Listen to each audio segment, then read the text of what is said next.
2013, a woman in Texas was convicted of murder. No body, no weapon, no witnesses. On paper, it looked like justice. But the deeper you go, the stranger it gets. Stay till the end of this video to find out what happened. This wasn't just another conviction. It was a story stitched together with holes so wide you could drive a truck through them. And it all starts with a missing man. His name was David Collins, 38, a quiet accountant, no criminal record, no enemies. One night, he didn't come home. At first, friends thought he was just working late. But days passed. His car sat untouched in the driveway. His phone went straight to voicemail. Then police found something chilling in his house. A diary. Not David's, but his girlfriend's. Her name, Sarah Mitchell. Sarah was the last person to see him alive. And inside her diary, she wrote things that shook investigators. "I can't take it anymore. David makes me feel trapped. I swear one day I'll make him disappear." The words jumped off the page. Detectives locked in on Sarah instantly. But here's the problem. There was no crime scene, no blood, no struggle, not even a trace of David outside his own home. Still, prosecutors leaned on one thing, that diary. In court, the diary was painted as a confession. Every entry twisted into motive. One line read, "I wish I could erase him." Prosecutors told the jury it meant murder. But Sarah's defense said it was metaphor, just words written in anger. And yet, the jury believed the state. They convicted her, guilty of murder. No body, no weapon, no proof. It was rare, almost unheard of. But Sarah Mitchell was sentenced to life in prison. Case closed, or so everyone thought. Months later, whispers started. A man matching David's description was spotted in Arizona, then New Mexico, then California. Each time, reports were dismissed as mistaken identity. But then came the photo. A blurry snapshot outside a gas station. Tall man, dark hair, same glasses David wore. Investigators brushed it off. But Sarah's family wasn't convinced. They believed David was alive, and they believed Sarah had been framed. The diary itself raised questions. Handwriting experts found certain entries looked off, like they had been written by someone else. The ink? Different pens, different pressure, even different slants. One page appeared ripped out, and when tested, the diary showed fingerprints. But not just Sarah's. Another set, unknown. None of this was explained in trial.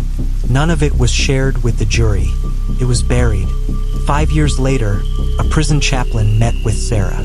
During the visit, she handed him something. A folded piece of paper. Her last diary entry. It was short, barely a sentence. "They know I didn't do it. He's still out there." The chaplain was stunned. He brought it to Sarah's attorney. But before anyone could investigate further, the chaplain had already died of a sudden heart attack. The note vanished from evidence. Years dragged on. Sarah filed appeals. All denied. Until one investigator stumbled across something bizarre. Buried in police files was a statement, never disclosed. A neighbor had told police she saw David leaving the house the night he vanished, carrying a suitcase, getting into a cab. The report was dated, filed, and ignored. Why? Because it didn't fit the story they wanted. Now, 10 years later, questions won't stop. Did Sarah write those diary entries? Or were some planted? Did David run away? Or is there a darker truth buried in silence? What makes this case terrifying is not just the conviction. It's the possibility that David Collins is still alive, watching as the woman who loved him rots in a cell. But here's the part no one talks about. 2 months ago, an anonymous package arrived at a Texas newsroom. Inside was a notebook, old, worn. The first page read, "David's diary," and on the final page were just 6 words. "She didn't kill me. Don't trust them." A battered notebook sent to a Texas newsroom. Inside, the name, David's diary, and on the last page, 6 words. "She didn't kill me. Don't trust them." For Sarah Mitchell, locked away for a murder no one could prove, this was everything. Proof that David Collins might still be alive. proof that her conviction might be the biggest mistake Texas justice had ever made. But when investigators opened the notebook, it only got stranger. Pages filled with David's routines, his job, his arguments with Sarah. But hidden among them were darker notes. "They're watching me. Phones are tapped. If anything happens, look at the police." And then one name appeared, over and over. Larson. Detective Mark Larson. The very officer who led the case against Sarah. Handwriting experts confirmed most of the diary matched David's past journals, except the last 5 entries. Different ink, different hand, different tone. So who really wrote the haunting words? Then came the bombshell. Inside the diary's spine, investigators found a gas station receipt from Flagstaff, Arizona, dated 3 months after Sarah's conviction, paid with David's credit card. Witnesses confirmed they'd seen him there, nervous, in a hurry, and not alone. He was with a man who looked like law enforcement. Back in Texas, Sarah's lawyers demanded answers. Why wasn't this evidence shared? Why had every lead pointing away from her been buried? Before anyone could respond, the newsroom that received the diary was broken into. Nothing stolen except the notebook. The thief used a badge to get inside. The story went viral. Had David staged his own disappearance? Was he in hiding? And why did it feel like the police wanted it all erased? A former neighbor added fuel to the fire. She claimed she saw David in Mexico months after he vanished. Glasses, nervous eyes, same voice. He whispered one chilling thing before running off. "They'll kill me if I go back." But border checks showed nothing. No passport, no travel logs. It was like he never crossed at all. Then Sarah's lawyers uncovered a report hidden during trial. A domestic disturbance at her house, filed by Detective Larson.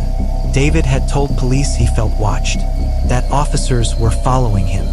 And Larson's recommendation? Case closed. No follow-up. Why shut it down so fast? Sarah's conviction was crumbling. Every lead pointed away from her, toward David, toward Larson, toward something much bigger than a marriage gone wrong. And then one last twist. Another package arrived at the newsroom. No return address. Inside wasn't a diary this time. It was a photograph. David, alive, standing on a beach, holding the same leather notebook. On the back, 2 words written in black marker. Help her. The case that began with no witnesses, no body, and no answers now had them all. But the truth wasn't simple. It wasn't clean. It was darker, much darker, because if David was alive, then Sarah wasn't just wrongfully convicted. She was sacrificed, and somewhere in the shadows, the people who made it happen are still out there. Thank you for watching. Subscribe to Killer's Mind HQ for the darkest crimes that aren't in the movies. They're real, and the next one will leave you haunted.